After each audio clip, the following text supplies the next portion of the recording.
Hello friends, welcome back to my YouTube channel. तो आज की इस वीडियो में हम बीएससी नर्सिंग फार्माकोलॉजी की यूनिट फर्स्ट का फिफ्थ पार्ट आज आपके आगे लेकर आए हैं, जिसके अंदर हम ये दो टॉपिक्स को कवर करेंगे जो कि बहुत इंपॉर्टेंट टॉपिक्स है। जिसमें फर्स्ट है फार्माकोकाइनेटिक्स क्या होता है और सेकंड है फार्माकोडायनेमिक्स क्या होता है। तो मैं नॉर्मल आपको बता देता हूँ कि फार्माकोकाइनेटिक के अंदर क्या होता है कि जो बॉडी है वो ड्रग के प्रति बॉडी का क्या रेस्पॉन्स होता है। और जो फार्माकोडायनेमिक है, इसमें हम स्टडी करते हैं कि ड्रग है वो बॉडी के अंदर जाने के बाद में बॉडी में क्या चेंजेस करती है। तो स्टार्ट करते हैं आज का अपना पहला टॉपिक, जिसका नाम है फार्माकोकाइनेटिक्स। तो फार्माकोकाइनेटिक्स है, it is derived from two following words. जो फार्माकोकाइनेटिक्स है वो दो शब्दों से मिलकर बना हुआ होता है, जिसमें फर्स्ट है फार्माकोन और सेकंड है काइनेटिक्स। जिसमें फार्माकोन का मतलब है ड्रग और मेडिसिन और काइनेटिक्स का मतलब है movement. So the general mean of pharmacokinetics is what the body does to the drug। तो फार्माकोकाइनेटिक का जनरल मीन होता है कि बॉडी है वो ड्रग के साथ क्या करती है। तो ये इसका जनरल मीन होता है। अब बात करते हैं इसकी डेफिनेशन की कि फार्माकोकाइनेटिक की क्या डेफिनेशन होती है। It describes the movement of a drug inside the body including it's absorption, distribution, metabolism and excretion. तो जो फार्माकोकाइनेटिक होती है ये हमें बताती है कि ड्रग है वो बॉडी के अंदर कैसे मूवमेंट करती है, कैसे उसका एब्जॉर्प्शन होता है, कैसे उसका डिस्ट्रीब्यूशन होता है, कैसे उसका मेटाबॉलिज्म होता है और कैसे उसका एक्सक्रीशन होता है। तो इसके बाद में चलते हैं फेजेज ऑफ फार्माकोकाइनेटिक्स की। फार्माकोकाइनेटिक की क्या फेजेज होती है। इनको इसके चार फेजेज या चार स्टेप्स होती है, जिसमें फर्स्ट है एब्जॉर्प्शन, सेकंड है डिस्ट्रीब्यूशन, थर्ड है मेटाबॉलिज्म, फोर्थ है एक्सक्रीशन। तो ये चार स्टेप्स होती है फार्माकोकाइनेटिक की, जिन्हें ट्रिक से याद कर सकते हैं। ADME, ए से एब्जॉर्प्शन, डी से डिस्ट्रीब्यूशन, एम से मेटाबॉलिज्म और ई से एक्सक्रीशन। तो इन चारों स्टेप को अच्छे से डिस्कस करेंगे, जिसमें फर्स्ट स्टेप आती है अपनी एब्जॉर्प्शन कि एब्जॉर्प्शन वो क्या होता है। It is the process by which the drug enters in the blood stream from the site of administration. तो एब्जॉर्प्शन एक ऐसी प्रोसेस है जिसमें ड्रग की जो साइट होती है वहाँ से उस ड्रग का ब्लड स्ट्रीम के अंदर एंटर करना एब्जॉर्प्शन कहलाता है। मतलब जहाँ से अपन ने ड्रग बॉडी के अंदर दी, जैसे माउथ से दी, इंजेक्शन से दी, तो वहाँ से जब वो ड्रग है वो ब्लड के अंदर पहुँच जाती है तो उसको ही हम उस ड्रग का एब्जॉर्प्शन बोलते हैं। Example, oral absorption is slower then IV। तो ओरली जो अपन ड्रग लेते हैं वो उसका एब्जॉर्प्शन धीरे होता है IV की तुलना में, क्योंकि IV है उसके अंदर अपन इंजेक्शन के थ्रू देते हैं, तो इंजेक्शन ये डायरेक्ट ब्लड में ही लगता है। तो फैक्टर, अब बात करते हैं कि कौन कौन से फैक्टर हैं जो एब्जॉर्प्शन को अफेक्ट करते हैं। फर्स्ट है रूट, सेकंड है pH, थर्ड है ब्लड फ्लो, फोर्थ है सरफेस एरिया, फिफ्थ है ड्रग सोल्युबिलिटी। तो अब इन फैक्टर्स को अच्छे से डिस्कस करते हैं, जिसमें फर्स्ट आता है route. Fastly absorption having in, मतलब फास्टली एब्जॉर्ब होती है ना ड्रग, वो सबसे पहले IV में होती है। अगर हम इंट्रावेनस अगर अपन को इंजेक्शन लगाए तो उसका एब्जॉर्प्शन जल्दी होगा। और IM इंट्रा मसल्स और सबक्यूटेनियस के अंदर अपन इंजेक्शन लगाएं तो उसका एब्जॉर्प्शन तो फास्टली होगा, बट IV की तुलना में उसका एब्जॉर्प्शन कम होगा। और ओरल है, इसका बहुत ही स्लो एब्जॉर्प्शन होता है। सेकंड फैक्टर आता है pH of drug. Weak acid drugs absorb in stomach. जो एसिड ड्रग्स होती है वो एब्जॉर्ब होती है स्टोमक के अंदर, स्टोमक यानी एसिडिक मीडियम के अंदर।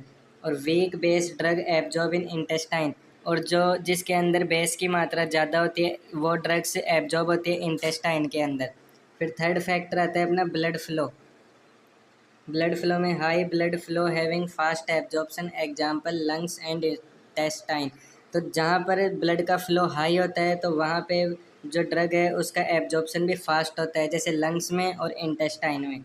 Decrease blood flow having slow absorption, और अगर ब्लड फ्लो स्लो होता है तो एब्जॉर्प्शन भी स्लो होगा। एग्जांपल स्किन और फैट टिश्यू, यानी एडिपोज टिश्यू या फिर सबक्यूटेनियस टिश्यू, इनके अंदर और स्किन के अंदर ब्लड का फ्लो कम होता है, तो इनके अंदर जो भी अपन इंजेक्शन लगाते हैं उसका एब्जॉर्प्शन स्लो होता है। अब फोर्थ आता है surface area. Large surface area better absorption.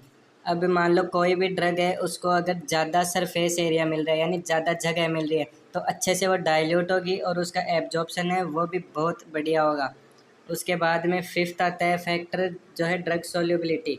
Lipid soluble drugs membrane easily crossed and having fast absorption. जो लिपिड सोल्यूबल ड्रग होती है वो मेम्ब्रेन्स होती है स्टोमक की या फिर इंटेस्टाइन की, उनको आसानी से क्रॉस कर लेती है, जिससे क्या होता है फास्टली एब्जॉर्प्शन होता है। Water soluble drug having slow absorption. Water soluble जो ड्रग होती है उनका एब्जॉर्प्शन स्लो होता है। तो ये तो था हमारा एब्जॉर्प्शन। अब बात करते हैं फार्माकोकाइनेटिक की सेकंड स्टेज या सेकंड स्टेप डिस्ट्रीब्यूशन की। It is the process in which the transport of drug from blood to tissue and organ. तो डिस्ट्रीब्यूशन का मतलब है कि ड्रग का ब्लड से बॉडी के डिफरेंट टिश्यू और ऑर्गन्स में ट्रांसफ़र होना। फैक्टर्स अफेक्टिंग डिस्ट्रीब्यूशन की, ऐसे कौन कौन से फैक्टर्स है जो डिस्ट्रीब्यूशन को इफेक्ट करते हैं, जिसमें फर्स्ट आता है blood flow. Drug reach highly perfused organs liver kidney brain heart faster. तो मतलब ड्रग है उनका डिस्ट्रीब्यूशन, उन ड्रग्स का डिस्ट्रीब्यूशन फास्ट होता है जो हाईली परफ्यूज्ड ऑर्गन्स के अंदर जाती है। हाईली परफ्यूज्ड ऑर्गन का मतलब होता है ऐसे ऑर्गन जिनके अंदर ब्लड सप्लाई बहुत ही ज़्यादा होती है। तो जिसकी ज़्यादा ब्लड सप्लाई होती है जिन ऑर्गन्स की, तो वहाँ पर जो ड्रग है उसका डिस्ट्रीब्यूशन भी फास्ट होता है। Poorly perfused tissue skin fat bone receive drugs slowly. तो जिनके अंदर ब्लड सप्लाई कम होती है जैसे स्किन फैट या फिर बोन, तो इनके अंदर जो ड्रग है उनका डिस्ट्रीब्यूशन होता है वो स्लो होता है। उसके बाद में सेकंड फैक्टर आता है डिस्ट्रीब्यूशन का, plasma protein binding. Drug mainly bind to albumin plasma protein. जो भी ड्रग होती है वो मोस्टली जो ड्रग होती है वो प्लाज्मा प्रोटीन से बाइंड होती है, तो वो एल्बुमिन प्लाज्मा प्रोटीन से बाइंड होती है। ओनली फ्री या unbound drug is pharmacologically active and available for distribution. Body के अंदर वही ड्रग डिस्ट्रीब्यूट अच्छे से होती है जो प्लाज्मा प्रोटीन से बाइंड नहीं होती। High protein bind drugs like warfarin having slow distribution long duration of action. तो जो ज़्यादा प्रोटीन बाउंड ड्रग होती है उनका डिस्ट्रीब्यूशन होता है वो स्लो होता है, बट वो लंबे समय तक ब्लड के अंदर रहती है। जैसे वारफेरिन जो ड्रग है वो प्लाज्मा प्रोटीन से बाइंड होती है।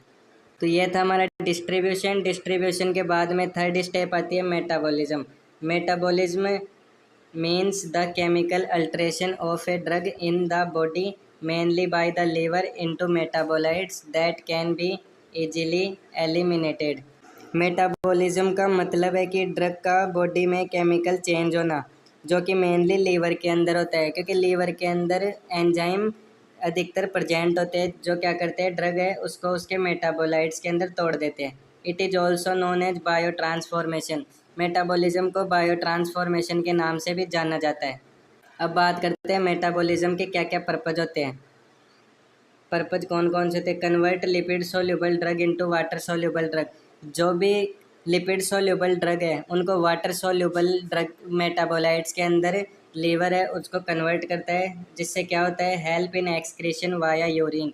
जो वाटर सोल्यूबल ड्रग्स होती है वो यूरिन के थ्रू बॉडी से पास आउट होती है। और अगर मान लो जो अपना लीवर है वो इस ड्रग को लिपिड सोल्यूबल से वाटर सोल्यूबल के अंदर चेंज नहीं करेगा, तो जब लिपिड सोल्यूबल ड्रग किडनी के अंदर जाएगी तो वो वापस रीएब्जॉर्ब हो जाएगी और उनका एक्सक्रीशन नहीं होता। किसी भी ड्रग का बॉडी से बाहर निकलने के लिए उसका वाटर सोल्यूबल होना बहुत ज़रूरी है। Sometime can activate and inactivate drug. जो लीवर होता है वो कभी कभी प्रो ड्रग्स जो होती है यानी ऐसी ड्रग्स जो पहले से इनएक्टिव फॉर्म में होती है और मेटाबॉलिज्म होने के बाद में एक्टिवेट होती है। तो लीवर क्या मेटाबॉलिज्म करता है, तो प्रो ड्रग्स को भी एक्टिवेट करने में हेल्प करता है। अब बात करते हैं द फेजेज ऑफ मेटाबॉलिज्म कि मेटाबॉलिज्म जो होता है उनकी कौन कौन सी फेज होती है। जिसमें फर्स्ट फेज होती है जिसके अंदर फॉलोइंग स्टेप्स होती है।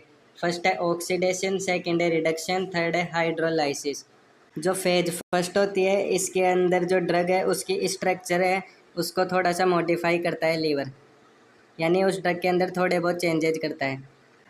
फर्स्ट फेज के बाद में आती है सेकंड फेज। सेकंड फेज होती है उसको हम बोलते हैं फेज सेकंड को कॉन्जुगेशन रिएक्शंस, जिसके अंदर कॉमन जो कॉन्जुगेशंस होते हैं वो है ग्लूकोऑर्डिनेशन, सल्फेशन, एसिटाइलेशन और मेथाइलेशन।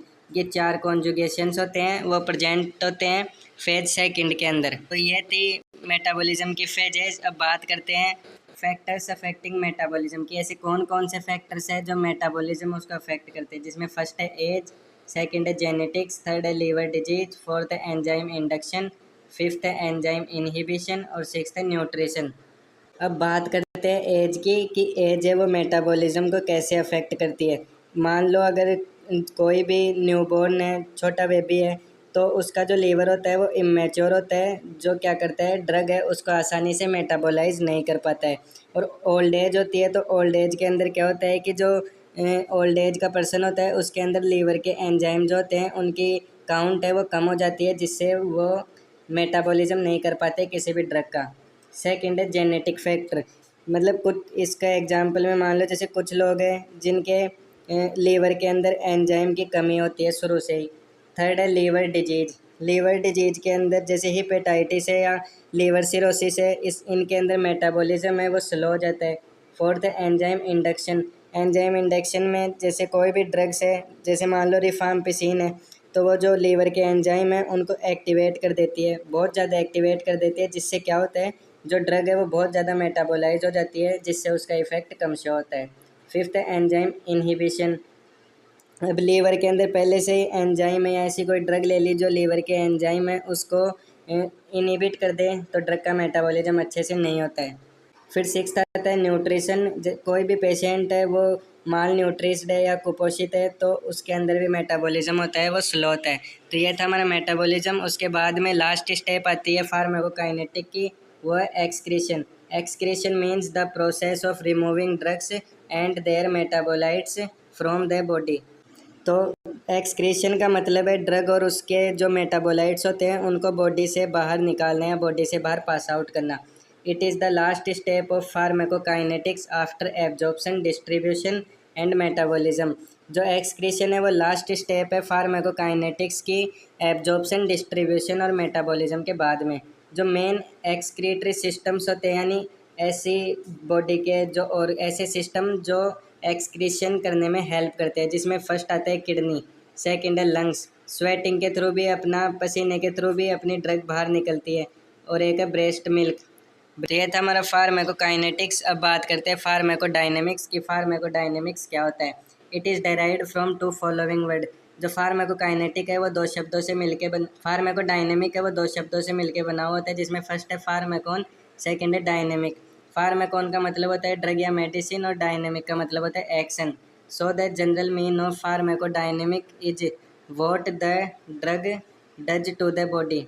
तो फार्माकोडायनेमिक का जो जनरल मीन होता है वो होता है कि ड्रग है बॉडी के साथ क्या करती है, यानी बॉडी के अंदर जाने के बाद में कौन कौन से चेंजेज करती है। अब बात करते हैं फार्माकोडायनेमिक है उसकी डेफिनेशन की। तो it studies the biological and physiological effects of drug and there mechanism of action. तो फार्माकोडायनेमिक्स के अंदर अपन स्टडी करते हैं कि ड्रग है उसकी वो बायोलॉजिकल और फिजियोलॉजिकल इफेक्ट कैसे प्रोवाइड करवाती है, और उसका मैकेनिज्म ऑफ एक्शन कैसे होता है। मैकेनिज्म ऑफ एक्शन का मतलब है कि मतलब कैसे वो बॉडी के अंदर वर्क करती है। तो ये थी डेफिनेशन। अब बात करते हैं प्रिंसिपल्स ऑफ फार्माकोडायनेमिक्स, जिसमें 5 प्रिंसिपल होते हैं। फर्स्ट है स्टिमुलेशन, सेकंड है डिप्रेशन, थर्ड है इरिटेशन, फोर्थ है रिप्लेसमेंट, फिफ्थ है साइटोटॉक्सिक। तो इन पांचों प्रिंसिपल्स के अंदर सबसे पहला प्रिंसिपल आता है वो है stimulation. In this include those drugs which increase the activation या एक्टिविटी ऑफ द ऑर्गन। तो स्टिमुलेशन के अंदर उन ड्रग्स को इन्वॉल्व किया जाता है जो जिन ड्रग्स को लेने के बाद में वो किसी भी ऑर्गन है उसकी एक्टिविटी को इंक्रीज कर दे। एग्जाम्पल पे जैसे अपने एड्रेनलिन ली, तो एड्रेनलिन क्या करती है, हार्ट को स्टिमुलेट करती है और हार्ट रेट को बढ़ाती है।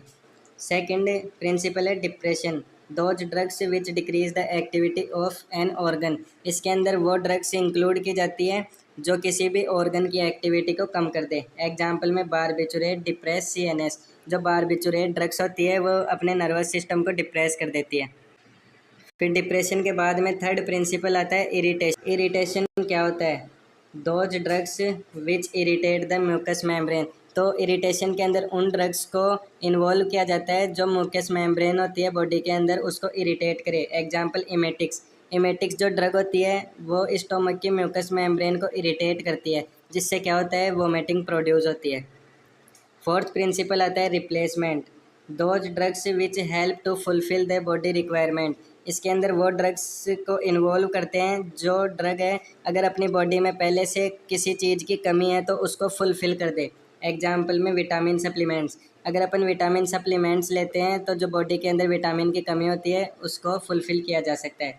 फिफ्थ है cytotoxic action, those drugs which help to treat infection.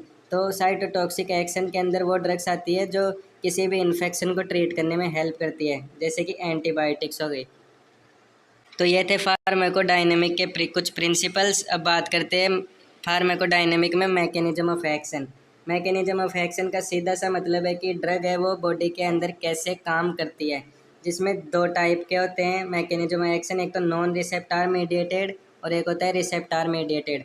Non receptor mediated में in this the drug act in the body without binding specific receptor. तो इसके अंदर क्या होता है कि कोई भी ड्रग है वो बॉडी के अंदर बिना किसी रिसेप्टार से जुड़े अपना काम कर दे। और receptor mediated in this the drugs act on the body by binding with specific receptor. तो रिसेप्टार मीडिएटेड के अंदर वो ड्रग्स आती है जो बॉडी के अंदर अपना एक्शन कर देती है। कैसे करती है? किसी भी एक स्पेसिफिक रिसेप्टार से जुड़ने के बाद में। तो नॉन रिसेप्टार के अंदर तो वो डायरेक्ट एक्शन देती है और रिसेप्टार मीडिएटेड के अंदर किसी स्पेसिफिक रिसेप्टार से जुड़ने के बाद में ड्रग अपना एक्शन करती है, जिसमें सबसे पहले आता है नॉन रिसेप्टार मीडिएटेड, मतलब जिसके अंदर ड्रग है वो डायरेक्टली एक्शन दे बिना किसी रिसेप्टार से जुड़े, जिसमें एग्जाम्पल आते हैं through osmosis. Drug act by increasing osmotic pressure and pulling water into A compartment. तो इसके अंदर वो ड्रग्स आती है जो ड्रग्स है वो ऑस्मोटिक प्रेशर है उसको इंक्रीज कर देती है। अब ऑस्मोटिक प्रेशर क्या करता है, अगर वो इंक्रीज हो जाता है जो भी बॉडी के अंदर वाटर होता है उसको वो अपनी तरफ खींचता है। तो एग्जाम्पल में जैसे मैनिनटोल यूज्ड इन सेरेब्रल एडिमा, अगर सेरेब्रल के अंदर एडिमा हो जाता है तो उसके अंदर अपन मैनिनटोल देते हैं। मैनिनटोल क्या है? मैनिनटोल एक ऑस्मोटिक डायूरेटिक है जो सेरेब्रल एडिमा को ट्रीट करने में हेल्प करती है। नॉन रिसेप्टार मीडिएटेड में सेकंड आता है through chemical reactions. Drug act by simple chemical reaction, मतलब वो ड्रग जो सिंपल केमिकल रिएक्शंस के द्वारा एक्शन कर जाती है। एग्जाम्पल में antacid neutralise acid and increase pH. अब किसी भी पेशेंट उसके एसिड बढ़ा हुआ है स्टोमक के अंदर तो वो एंटासिड सिरप लेता है, जिससे तो वो क्या करती है, जैसे ही वो सिरप अपने स्टोमक के अंदर जाती है तो जो भी इंक्रीज एसिड होता है वो न्यूट्रलाइज हो जाता है। थर्ड आता है enzyme inhibition, drugs act by inhibit the enzyme. ऐसी ड्रग्स इंक्लूड होती है इसके अंदर जो एंजाइम होते हैं उनको इनहिबिट कर दे, उनकी क्वांटिटी को डिक्रीज कर दे। एग्जाम्पल के अंदर आता है एंटीबायोटिक्स इनहिबिट बैक्टीरियल एंजाइम। जो भी एंटीबायोटिक्स होती है वो बैक्टीरिया के जो एंजाइम्स होते हैं उनका प्रोडक्शन को रोक देती है या इनहिबिट कर देती है। तो ये थी non receptor mediated drugs. Next आती है अपनी receptor mediated drugs. Receptor mediated में सबसे पहले आता है agonist, drug bind with receptor and increase the activity. इसके अंदर वो ड्रग्स आती है जो किसी रिसेप्टार से जुड़ती है, स्पेसिफिक रिसेप्टार से जुड़ती है और किसी भी ऑर्गन होता है उसकी एक्टिविटी को बढ़ा देती है। एग्जाम्पल में adrenaline bind with beta receptor and increase heart rate and BP. अब जो एड्रेनलिन ड्रग होती है उसका एक स्पेसिफिक रिसेप्टार होता है, वो है बीटा रिसेप्टार। तो एड्रेनलिन बीटा रिसेप्टार से जुड़ने के बाद में क्या करती है, हार्ट है उसकी एक्टिविटी को बढ़ा देती है, जिससे हार्ट रेट और बीपी होती है वो इंक्रीज हो जाती है। तो एगोनिस्ट के बाद में आता है antagonist, drug bind with receptor but block the activity. तो इसके अंदर जो ड्रग है वो रिसेप्टार से जुड़ती तो है पर वो किसी ऑर्गन की एक्टिविटी को बढ़ाने की बजाय उस ऑर्गन की एक्टिविटी को ब्लॉक कर देती है। एग्जाम्पल में propranolol blocks beta receptor and decrease heart rate and BP. जो प्रोपेनोलोल एंटी हाइपरटेंसिव ड्रग होती है वो बीटा रिसेप्टार को ब्लॉक कर देती है, जिससे क्या होता है, हार्ट रेट और बीपी है वो कम हो जाती है। तो यह था हमारा मैकेनिज्म ऑफ एक्शन, जिसमें हमने पढ़ा नॉन रिसेप्टार मीडिएटेड और रिसेप्टार मीडिएटेड और उनके कुछ एग्जांपल्स। अब बात करते हैं रिसेप्टार फैमिली की, कौन कौन सी फैमिली होती है रिसेप्टार्स में। जिसमें फर्स्ट आता है लिगैंड गेटेड आयन चैनल, इसको आयोनोट्रोपिक रिसेप्टार के नाम से भी जाना जाता है। लोकेटेड ऑन सेल मेम्ब्रेन, ये जो आयन चैनल होता है ये सेल की मेम्ब्रेन के ऊपर प्रेजेंट होता है। वर्क वेरी फास्ट मिली सेकेंड्स, ये जो आयन चैनल है ये बहुत जल्दी वर्क करता है। रेस्पॉन्स आपको कुछ ही मिली सेकेंड्स के अंदर, यानी सेकंड से भी कम समय लगता है। एग्जाम्पल में जैसे बेंजोडाइजापाइंस और लोकल एनेस्थीसिया, ये आयन चैनल होता है उसको ब्लॉक करते हैं, जिससे क्या होता है जो भी ड्रग है उसका एक्शन अपने को फास्ट देखने को मिलता है। सेकंड आता है जी protein coupled receptor located on sale membrane. ये जो रिसेप्टार होते हैं ये सेल मेम्ब्रेन के ऊपर प्रेजेंट होते हैं, work slower than ion channel. ये जो रिसेप्टार होते हैं जी प्रोटीन वाले, ये स्लोवर यानी आयन चैनल से धीरे काम करते हैं। वर्क सेकंड टू मिनट्स, वो तो मिली जो अपना आयन चैनल्स थे वो तो मिली सेकेंड में काम कर रहे थे, पर ये जो जी प्रोटीन है ये सेकंड से मिनट्स के अंदर वर्क या फिर एक्शन करते हैं। एग्जाम्पल में जैसे हिस्टामिन H1 रिसेप्टार। थर्ड आता है enzyme linked receptor located on sale membrane. ये रिसेप्टार भी सेल मेम्ब्रेन के ऊपर प्रेजेंट होते हैं, वर्क स्लोअर देन जी प्रोटीन, और ये जी प्रोटीन से धीरे वर्क करते हैं। वर्क मिनट्स टू हावर, ये वर्क करते हैं मतलब एक्शन देने में इनको मिनट से घंटे तक लग सकते हैं। जैसे इंसुलिन है वो टायरोसिन काइनेज जो एंजाइम होता है उससे लिंक होता है। तो एंजाइम लिंक रिसेप्टार के बाद में आता है nuclear receptor located inside the cell. जो न्यूक्लियर रिसेप्टार होता है वो सेल के अंदर प्रेजेंट होता है। सेल के अंदर जैसे साइटोप्लाज्म के अंदर प्रेजेंट हो सकता है या फिर न्यूक्लियस के अंदर प्रेजेंट होता है। Response is slow but long lasting. इसका रेस्पॉन्स होता है वो बहुत ही धीरे होता है, यानी इसका एक्शन होता है ड्रग का वो बहुत ही धीरे होता है, पर लंबे समय तक इसका एक्शन चलता है। वर्क होवर्स टू डेज, इसका एक्शन होने में घंटे भी लग सकते हैं या कुछ दिन भी लग सकते हैं। एग्जाम्पल जैसे स्टेरॉइड जो हॉर्मोन्स होते हैं वो। तो फ्रेंड्स आज की वीडियो में इतना ही। तो आज की वीडियो में हमने डिस्कस किया कि फार्माकोकाइनेटिक क्या होती है और फार्माकोडायनेमिक्स क्या होती है। तो ये एक वेरी वेरी इंपॉर्टेंट टॉपिक है। तो मैंने आज आपको इसके शॉर्ट नोट्स प्रोवाइड करवा दिए। आई होप आप सभी को अच्छे से समझ में आए होंगे। अगर आपको वीडियो हेल्पफुल लगती है तो वीडियो को लाइक शेयर और चैनल को सब्सक्राइब करें, और कोई डाउट है तो कमेंट सेक्शन में ज़रूर पुटअप करें। तो आज के लिए इतना ही, मिलते हैं नेक्स्ट वीडियो में।